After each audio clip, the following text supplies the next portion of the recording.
Olá, sejam muito bem-vindos a mais um Mensagem para o Coração. E desta vez eu desejo começar uma série de estudos específicos e especiais que eu estou denominando como discipulado básico. Talvez você possa dizer, mas Pastor Jussi, já existem tantos vídeos no YouTube sobre estudos bíblicos, sobre ensinamentos básicos, mas acontece que ontem eu me senti desafiado e compelido a realizar este vídeo e esta série de discipulados. Por que eu estou dizendo isso? Sem citar nomes ou denominação de quem quer que seja, porque não é esta a finalidade desta série de discipulado e nem da mensagem para o coração. Não estou aqui com o objetivo de de criticar ninguém. Mas eu ouvi ontem no carro do meu amigo e irmão Christian, nós estávamos distribuindo algumas cestas básicas ontem, e ele colocou numa rádio, e nesta rádio havia um homem falando, entrevistando algumas pessoas, pegando testemunhos de outras pessoas, e eles estavam falando sobre o Espírito Santo. E em determinado momento que esta pessoa estava falando na rádio, quem estava conduzindo o programa, disse da necessidade que nós cristãos temos que ter a vida no Espírito Santo, porque o Espírito Santo nos salva. Ele nos salva. Quando ele disse aquilo, meu coração até acelerou. E eu olhei para o meu amigo Christian, que é membro da Igreja Batista de Vila Marcondes, aqui na cidade de Carapicuíba, e perguntei para ele, Christian, você entendeu o que foi dito agora? Ele falou, ouvi. Eu falei para ele, você concorda com isso? Ele não me deu resposta naquele momento, mas eu disse, Christian, veja bem, sem criticar, sem levantar qualquer outra consideração, não existe base bíblica para o que foi dito agora por este nosso irmão. Porque o Espírito Santo não salva ninguém. Quem salva é Jesus Cristo, pois Jesus Cristo, segundo a Bíblia, é o único e suficiente Salvador e Senhor. E isto nós aprendemos naquilo que o autor de Hebreus diz, lá no capítulo 6, isto é um dos rudimentos dos ensinamentos dos evangelhos de Jesus Cristo. E também é um dos rudimentos de toda a Bíblia, porque a mensagem central da Bíblia é que Deus é amor, enviou o seu Filho, por graça, entregou-se a si mesmo, morrendo na cruz do Calvário, para nos dar perdão e salvação, e ressuscitou para nos garantir a vida eterna. E aí vem depois disso o ministério do Espírito Santo. Mas eu não quero falar de tudo isto agora, porque eu gostaria de gravar este primeiro vídeo para explicar para você qual é a importância do discipulado. Por que precisamos de um discipulado? Talvez você, meu irmão, já seja maduro o suficiente, conforme o autor de Hebreus, e esteja meditando, aprendendo, estudando outras questões que a Bíblia nos ensina, que o Espírito Santo nos leva a entender. Mas talvez você seja novo na fé, ou talvez você conheça, melhor dizendo, pessoas novas na fé, ou então algumas pessoas que, como já perguntaram, já falaram para mim, talvez tenham falado para você, que já leram a Bíblia, tentaram ler a Bíblia, mas não conseguiram entender nada.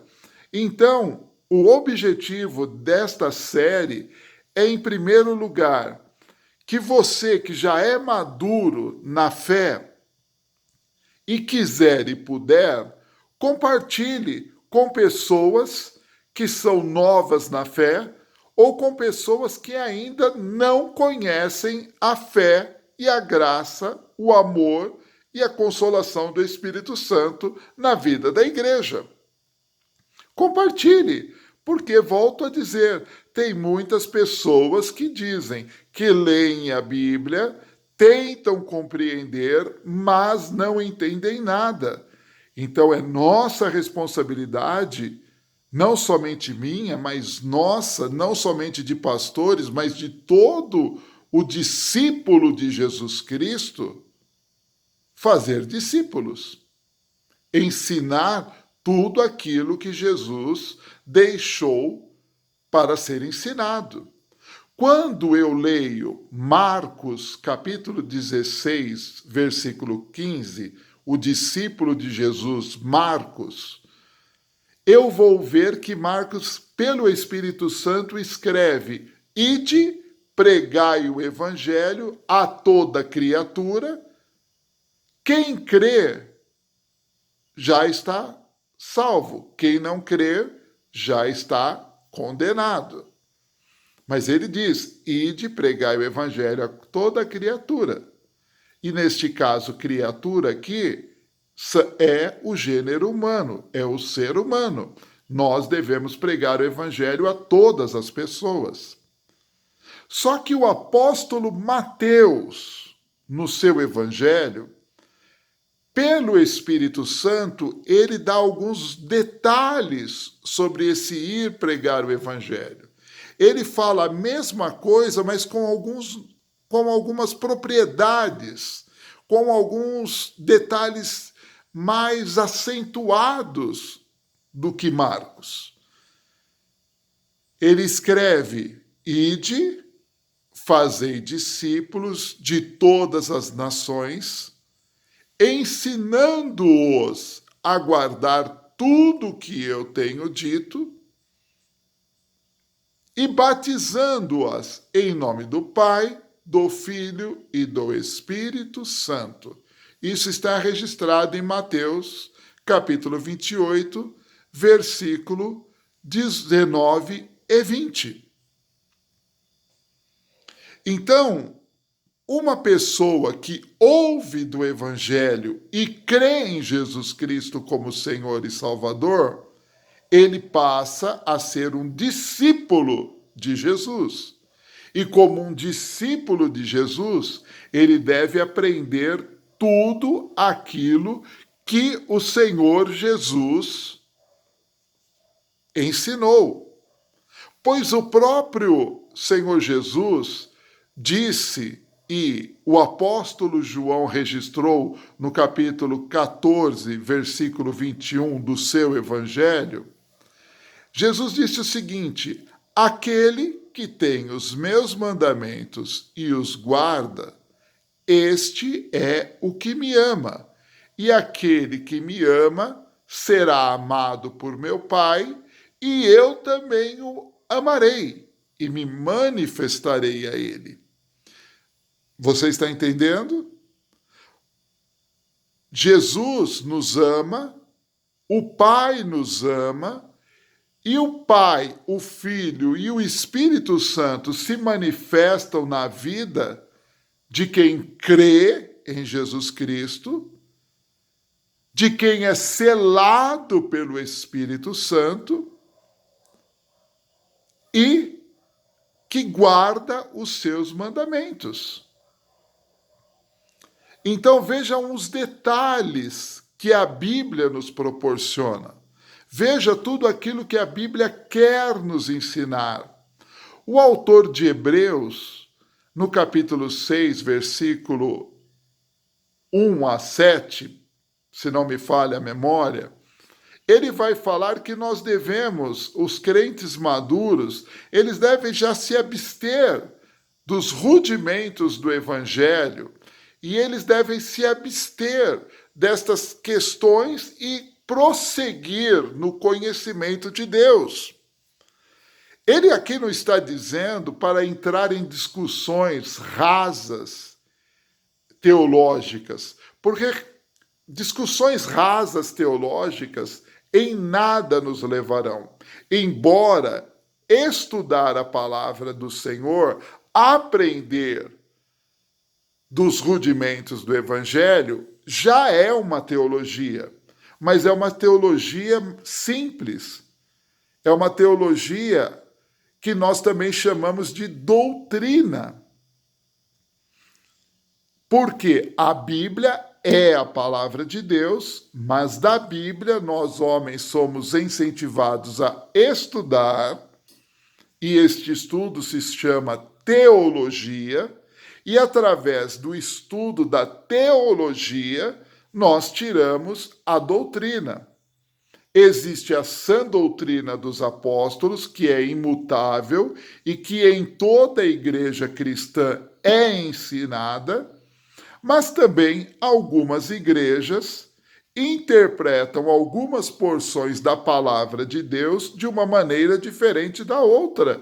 Isto é normal, isto é natural, isso não gera problema nenhum, desde que Jesus Cristo seja o centro de todas as coisas, o Salvador e o Senhor da vida daquele que crê. Desde que a Bíblia seja a única regra de fé e conduta, não importando a tradição de cada denominação religiosa, pois a tradição da denominação religiosa identifica qual denominação ela é, identifica a história dela.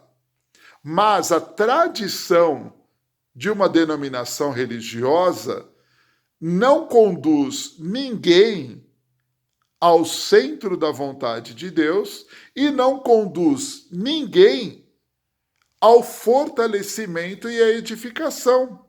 Exemplo, eu sou batista por convicção nas doutrinas que a Igreja Batista ensina, mas Jesus Cristo é o Senhor e Salvador da minha vida, eu sou selado pelo Espírito Santo, e pelo Espírito Santo, este livro de capa preta aqui é a palavra de Deus, é a Bíblia Sagrada, única regra de fé e conduta para a minha vida. Então, eu quero pedir uma gentileza para você, meu irmão. Assista este vídeo. Se você já tem um fundamento sólido nas doutrinas básicas do Evangelho de Jesus Cristo, compartilhe com irmãos novos na fé, para que esses irmãos novos na fé também se fortaleçam e também se estruturem. Compartilhe com quem não conhece Jesus Cristo, porque para muitos será um assunto interessante e Jesus será propagado. Jesus será anunciado. Porque, volto a dizer, o meu objetivo não é discutir alta teologia, não vou discutir alta teologia, não vou criticar doutrina de ninguém e nem comentar a doutrina de ninguém.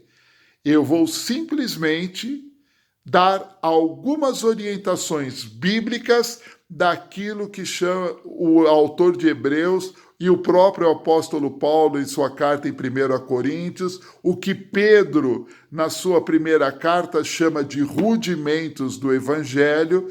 eu quero compartilhar isso com algumas pessoas.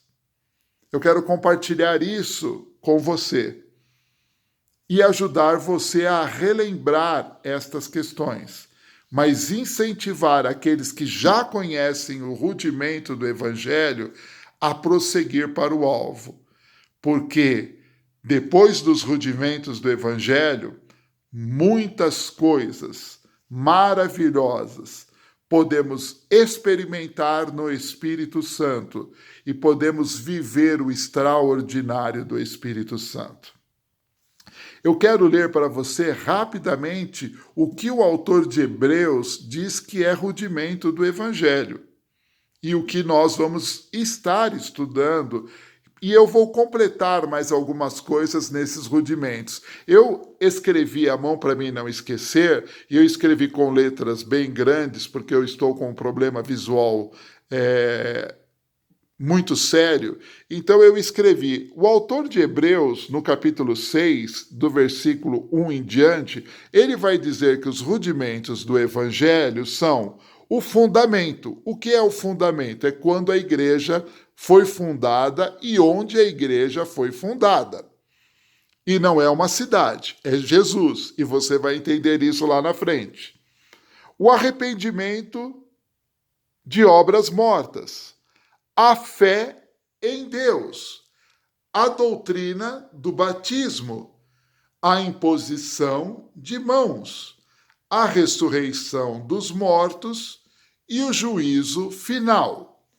E aqui eu acresceria também a questão do que é a Bíblia, qual é o plano da salvação, o que é pecado, por que estamos separados de Deus por causa do pecado, quais são as consequências do pecado. Então, tudo isso nós vamos meditar juntos na palavra de Deus. E eu quero aproveitar e fazer um convite a você que está me ouvindo. Se você quiser e puder, faça uma visita a uma igreja próxima à sua casa. Procure uma igreja. Vá aprender também desses rudimentos do Evangelho e vá aprender também das novidades espirituais que a Bíblia apresenta. Não são novidades que o homem apresenta, mas são a novidade das boas novas que a Bíblia apresenta. Vá viver o extraordinário de Deus que Ele tem preparado no Espírito Santo para você. E se você quiser fazer uma visita na igreja a qual eu sou membro, venha, vai ser um prazer receber você.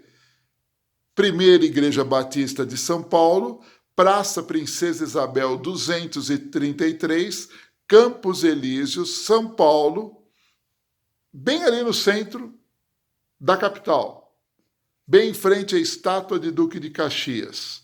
Você vai encontrar a Primeira Igreja Batista de São Paulo. Ah, pastor, mas eu tenho carro e é difícil estacionar no centro de São Paulo, é perigoso. Fique tranquilo. Ali pertinho, do lado da igreja, vão te explicar aonde fica o estacionamento para você deixar o seu carro gratuitamente e ficar tranquilo nos cultos. E se você não puder ir ao culto, entre no YouTube e procure a nossa plataforma digital, que está como Primeira Igreja Batista de São Paulo ou Primeira Batista de São Paulo.